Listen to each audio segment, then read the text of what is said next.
La muerte de mi abuelo Samuel Rivas no solo marcó el final de una era en nuestra familia, sino también el inicio del conflicto más inesperado y perturbador que jamás imaginamos. Mi abuelo fue un hombre disciplinado, dueño de un carácter firme, detallista hasta la obsesión y con la costumbre de dejar todo por escrito. Por eso, su testamento debía ser una simple formalidad, un documento que confirmaría lo que siempre supimos, su deseo de que sus bienes quedaran en manos de quienes lo acompañamos hasta el final. Mi nombre es Daniel Rivas, y crecí bajo el techo de mi abuelo desde que tenía 8 años. Mis padres murieron en un accidente, así que Samuel no solo se convirtió en mi tutor legal, sino también en mi refugio emocional. Compartíamos desayunos, caminatas por la finca cafetalera y largas noches conversando en su estudio.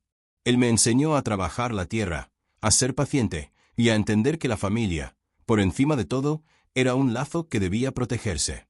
Ese día, el de la lectura del testamento, la vieja oficina de mi abuelo parecía más fría que nunca. Las ventanas estaban abiertas, dejando entrar un viento áspero que movía las cortinas como si quisiera avisarnos de que algo estaba por romperse. Mi tía Elena, hermana de mi padre, estaba sentada con las manos entrelazadas sobre el regazo, rígida como una estatua. Su hija, mi prima Claudia, intentaba mantener la calma, aunque sus rodillas temblaban. El notario, Héctor Salvatierra, un hombre de traje impecable y voz pausada, rompió el silencio abriendo el sobre lacrado. Comenzó a leer. Yo heredaría la casa principal y una porción de la finca. Claudia recibiría el negocio de café de exportación, y Elena obtendría los terrenos más antiguos, aquellos donde mi abuelo había sembrado por primera vez. Todo parecía lógico, equilibrado, hasta que algo completamente inesperado sucedió. La puerta se abrió de golpe. Un hombre alto, de barba desordenada y ojos intensos entró sin pedir permiso. Sus botas estaban cubiertas de tierra seca, y su ropa vieja tenía ese aspecto de quien ha estado lejos de la civilización durante demasiado tiempo. «Soy Tomás Rivas», declaró. «Hermano de Samuel». La habitación quedó muda. «He vuelto», continuó. «Y vengo por lo que me corresponde». Mi tía Elena se llevó una mano al pecho, aterrada. Claudia murmuró algo que no entendí. Yo solo sentí un vacío en el estómago. Conocía ese nombre. Era el hermano menor de mi abuelo, el que había desaparecido hacía 25 años, sin explicación, sin aviso, sin dejar rastro. Tomás dio un paso adelante y lanzó una carpeta polvorienta sobre la mesa del notario. «Aquí», dijo con voz firme, «están las pruebas de que Samuel me prometió todo antes de que me fuera. Todo». Sus palabras cayeron como un rayo. Lo que nadie sabía era que esa carpeta contenía una verdad capaz de fracturar a nuestra familia para siempre. Antes de continuar, cuéntame desde qué país o ciudad estás viendo esta historia. Me encanta saber hasta dónde llegan estos relatos. Y si te gustan estas historias llenas de misterio y giros inesperados, suscríbete para no perderte lo que viene. El notario Héctor Salvatierra fue el primero en reaccionar. Ajustó sus lentes, carraspeó con incomodidad y miró a Tomás como si intentara descifrar si aquel hombre era real o una sombra del pasado que había tomado forma de pronto. «Señor Rivas», comenzó con cautela, «según nuestros registros, usted fue declarado legalmente desaparecido hace más de 2 décadas. No teníamos constancia de su existencia actual». Tomás se cruzó de brazos, con una sonrisa amarga. «Pues aquí estoy. Más vivo que todos ustedes juntos». Mi tía Elena se levantó de golpe. «¿Cómo te atreves a aparecer ahora?» Su voz temblaba entre furia y miedo. «Mi hermano te buscó durante años. Te lloró como si estuvieras muerto». Tomás no se inmutó. «Samuel sabía que yo volvería. Él y yo teníamos un trato, Elena. Un trato del que tú, ni Daniel, ni nadie tenía por qué enterarse. No pude quedarme callado». «¿Qué trato?», pregunté, intentando mantenerme firme. Él me observó con una mezcla extraña de lástima y desafío. «Uno que tu abuelo respetó hasta el final, y que ahora ustedes también tendrán que aceptar». Claudia se acercó a la mesa y abrió la carpeta que Tomás había arrojado. Dentro había papeles amarillentos, recibos antiguos, fotografías en blanco y negro y una carta escrita a mano. Todas tenían la firma de mi abuelo. Pero algo no cuadraba. Las fechas estaban incompletas, algunas imágenes parecían demasiado convenientes, y la letra, aunque parecida, no era idéntica.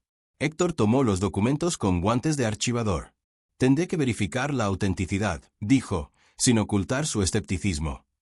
«Pero incluso si fueran genuinos, la ley no es tan simple. Un heredero reaparecido no puede reclamarlo todo de inmediato». Tomás se inclinó hacia él, con una mirada tan fría que me recorrió un escalofrío por la espalda. No me importa cuánto se tarde. Habrá revisión, habrá juicio si quieren, pero la herencia no puede repartirse sin mí. Y ustedes lo saben. El silencio fue denso. Una amenaza sin palabras. Al ver el ambiente cargado, Héctor cerró el expediente del testamento. La lectura queda suspendida hasta que podamos resolver la legitimidad del reclamante, anunció con solemnidad. Mi tía comenzó a llorar, algo que nunca le había visto hacer, ni siquiera en el funeral del abuelo. Tomás, ¿por qué regresas ahora? ¿Qué quieres de nosotros? Tomás la miró con una dureza desconcertante. No vengo por ustedes. Vengo por lo mío. Lo que siempre fue mío. Luego se giró hacia mí. Y tú, Daniel, tú especialmente deberías prepararte. Samuel te dio demasiado. Ahora me toca recuperarlo. Salió de la oficina sin mirar atrás, dejando un olor a tierra, humedad y pasado sin resolver. Cuando la puerta se cerró, los tres nos quedamos inmóviles, como si el aire hubiera sido arrancado del lugar. Claudia fue la primera en romper el silencio. Daniel, no le creas. Ese hombre siempre fue un problema. Mi mamá dice que antes de desaparecer ya andaba metido en cosas oscuras. Miré la carpeta nuevamente. Si todo era falso, tendría que demostrarlo. Si era verdadero, mi abuelo había ocultado algo que podría destruirnos. Aún sin saberlo, estábamos a punto de descubrir que la verdad no venía en papeles, sino en una vieja cinta de casete olvidada por décadas. Las horas posteriores a la aparición de Tomás fueron un torbellino de discusiones, llamadas al abogado de confianza de mi tía Elena y un silencio incómodo que se instaló en toda la casa. Parecía que la muerte del abuelo había abierto una puerta que él se había esforzado por mantener clausurada durante décadas. Esa noche no pude dormir. Caminé por la casa principal, la misma que mi abuelo me había dejado según el testamento, tratando de encontrar algo que explicara aquella supuesta promesa entre hermanos. Cada habitación olía a recuerdos, la biblioteca, el estudio, la mesa donde él solía arreglar relojes, incluso el viejo sillón donde siempre se quedaba dormido leyendo. Si de verdad existía un trato, ¿por qué jamás me dijo una palabra? ¿Por qué ocultarlo? Decidí revisar el estudio, un lugar donde casi nadie entraba. El escritorio estaba impecable, exactamente como él lo había dejado. Abrí cajones, revisé documentos, carpetas, sobres, nada extraño. Hasta que encontré una pequeña caja metálica en el fondo de un armario, cubierta por mantas antiguas. Tenía un candado oxidado que se rompió con relativa facilidad. Dentro había objetos que parecían de otra vida. Un reloj de bolsillo, fotografías de Samuel y Tomás cuando eran jóvenes, un par de cartas sin remitente, y un casete. Un casete marrón, de plástico grueso, con una etiqueta escrita en tinta azul. Para cuando ya no esté. Mi corazón dio un salto. Sabía que el abuelo no era un hombre de mensajes sentimentales. Si grabó algo ahí, tenía que ser importante. Definitivo. Llamé a Claudia, la única que se mantenía relativamente serena. Bajó de su habitación en silencio, con los ojos hinchados de tanto llorar. ¿Qué encontraste?, preguntó. Le mostré la caja. Creo que esto podría cambiar todo. Buscamos una grabadora vieja. Mi abuelo solía arreglarlas, así que no tardamos en hallar una en el taller. La conecté con manos temblorosas y coloqué el casete. Los engranajes chirriaron, la cinta avanzó, y finalmente, la voz de Samuel llenó la habitación. Una voz cansada, pero firme. Si estás escuchando esto, significa que Tomás ha vuelto. Sabía que lo haría. Siempre vuelve cuando huele dinero. Claudia me agarró del brazo. Yo sentí la piel erizarse. Daniel, Elena, no se dejen engañar. Tomás es mi hermano, sí, pero también una sombra que arrastró a esta familia a sus peores momentos. Se fue porque eligió un camino peligroso, y sabía que, si lo seguía, podría destruirnos a todos. Un silencio breve, como si el abuelo hubiera tomado aire antes del golpe final. Si él reclama la herencia, revisen los papeles. Muchos de ellos los falsificó antes de irse. Y si trae pruebas, busquen el número 5. Claudia parpadeó. ¿Qué significa eso? No tenía idea. Volvimos a escuchar. El número 5, ahí está lo que él teme. Lo que lo haría huir. Lo que lo pondría contra la pared. La grabación terminó abruptamente. Sin despedidas, sin explicaciones. Quedamos atónitos.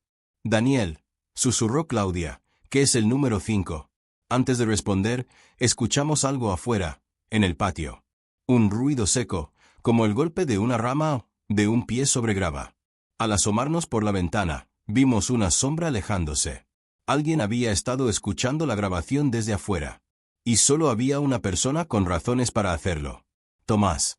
Salimos al patio con el corazón acelerado, pero la sombra ya había desaparecido. Solo quedaban marcas frescas en la grava, huellas profundas que no pertenecían a nadie de la casa. Claudia me miró con el rostro pálido. Daniel lo escuchó. Escuchó todo. Sentí una mezcla de rabia y miedo. Que Tomás merodeara la propiedad a esas horas significaba una sola cosa: no quería perder el control.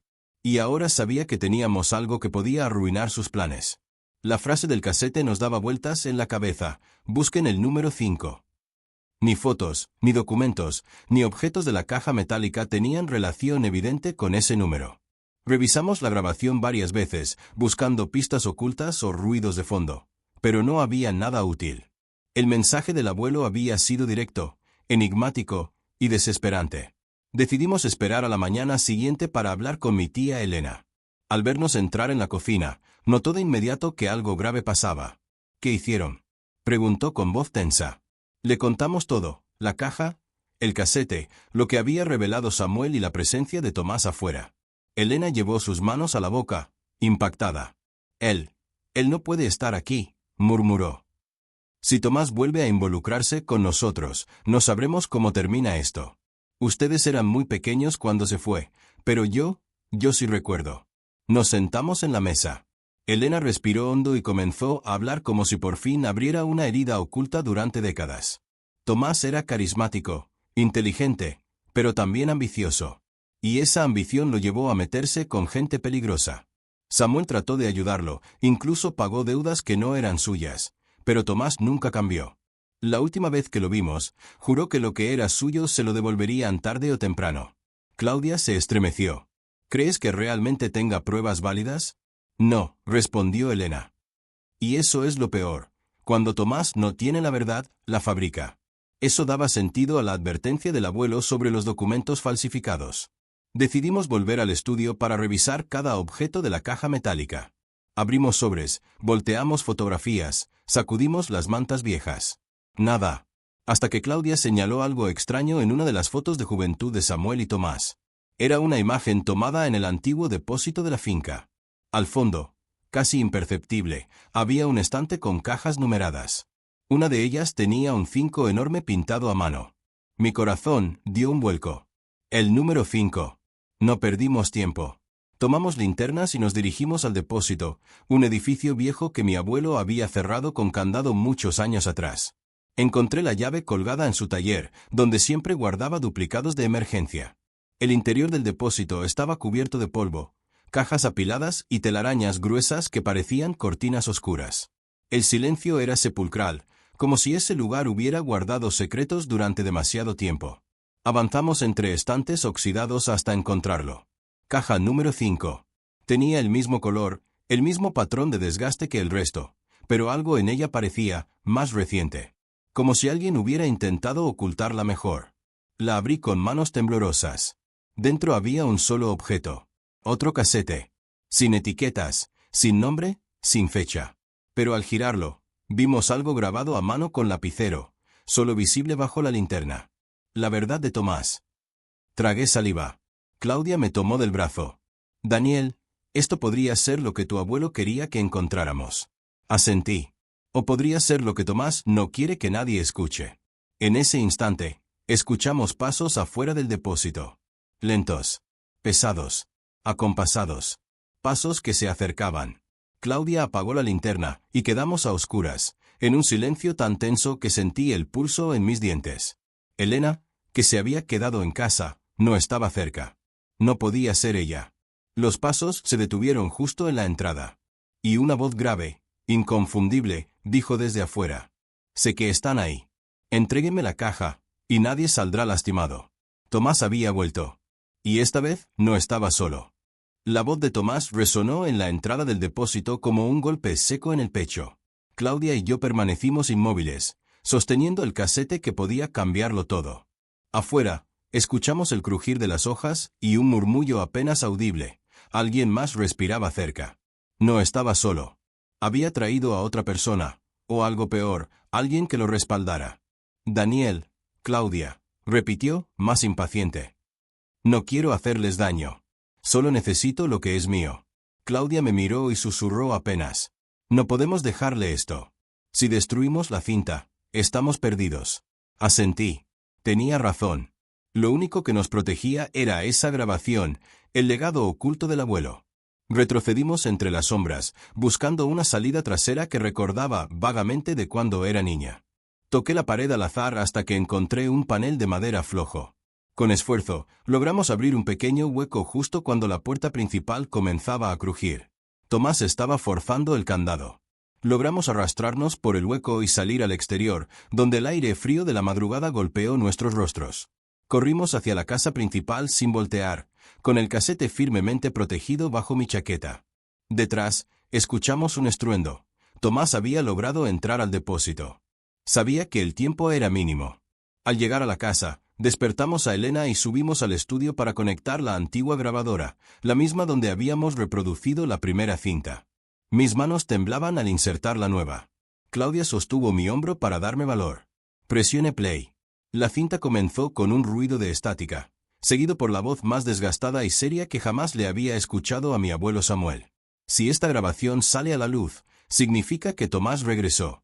Y sé bien por qué lo hace. Se escuchó un suspiro profundo, uno que no era de cansancio, sino de tristeza. Tomás falsificó documentos, robó dinero del negocio familiar. Peor aún, estuvo involucrado con una red criminal que usó nuestras tierras para esconder dinero sucio. Él huyó cuando esa gente comenzó a perseguirlo. No se fue por libertad, se fue por miedo. Claudia llevó una mano a la boca. Elena comenzó a llorar en silencio. Si él reclama la herencia, no es porque la merezca. Es porque cree que aquí aún hay algo que esas personas buscan. Algo que lo pondría en peligro si no demuestra que las tierras son suyas. Un golpe en la puerta nos sacudió. Tomás había llegado. Pero la grabación seguía. Si escuchan esta cinta, llévenla a la policía. Ellos ya conocen el caso. El detective Luis Armenta tiene todo lo necesario para detenerlo. Confíen. Y no dejen que Tomás los manipule. Su ambición siempre fue su ruina.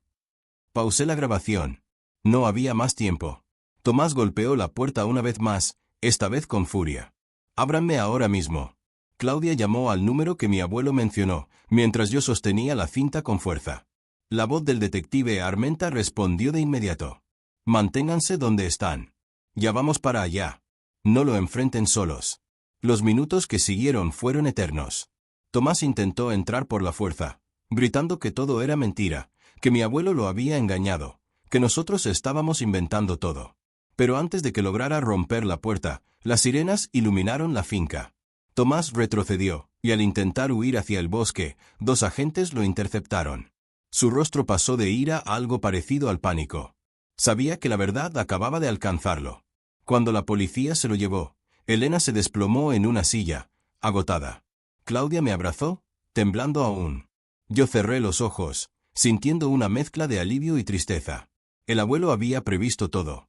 Había dejado las herramientas, las pistas y la verdad. Solo teníamos que escucharlo. El testamento se leyó días después, sin interrupciones ni amenazas. La herencia se distribuyó como Samuel había querido desde el principio. Pero lo más valioso no fue la finca, ni la casa, ni los terrenos. Fue la certeza de que el abuelo, incluso desde el silencio de sus últimas palabras, nos había protegido una vez. Más, si te gustó esta historia llena de misterio, secretos y giros inesperados, te invito a suscribirte al canal.